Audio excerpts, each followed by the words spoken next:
வணக்கங்க. வாங்க இன்றைக்கி என்ன செய்யுதுன்னு பார்க்க போகிறோம். பூரி மசாலா தான் பார்க்க போகிறோம். தேவையானது உருளைக்கிழங்கு, வெங்காயம், பச்சை மிளகா அரிஞ்சு வச்சுருக்கேன். எண்ணெய் ஊற்றிக்கலாம். கடுகு, உளுத்தம்பருப்பு, கடலைப்பருப்பு போட்டுக்கலாம்.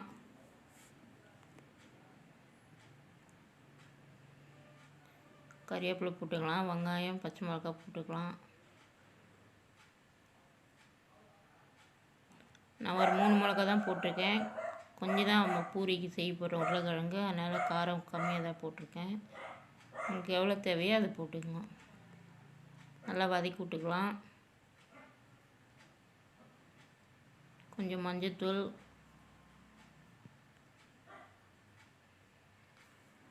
நல்லா வதக்கி விட்டுக்கணும். உப்பு கொஞ்சம் போட்டுக்கலாம் தேவையானது. உருளைக்கிழங்கு போட்டுக்கலாம், மசிச்சு வச்சது.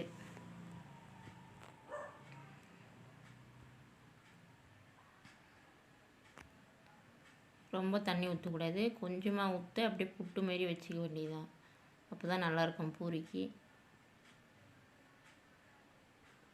அவ்வளோதான் ஃப்ரெண்ட்ஸ்.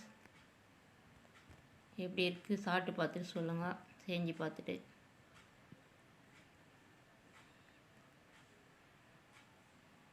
கொஞ்சம் மஞ்சத்தூள் போட்டுக்கலாம்.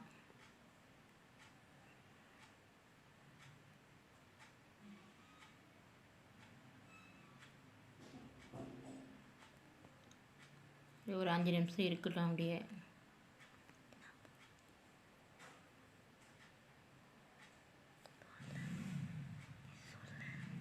பூரி போட்டுக்கலாம். இப்போது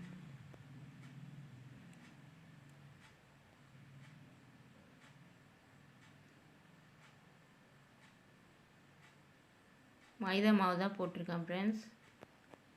மைதா மாவு ரவையும் போட்டு பிசைஞ்சு வச்சு ஒரு மணி நேரம் ஊறட்டுன்னு பூரி போட்டு எடுத்துக்கலாம். அவ்வளோதான் ஃப்ரெண்ட்ஸ். சாப்பிட்டு பார்த்து சொல்லுங்கள். லைக் பண்ணுங்கள், ஷேர் பண்ணுங்கள். நன்றி, வணக்கம்.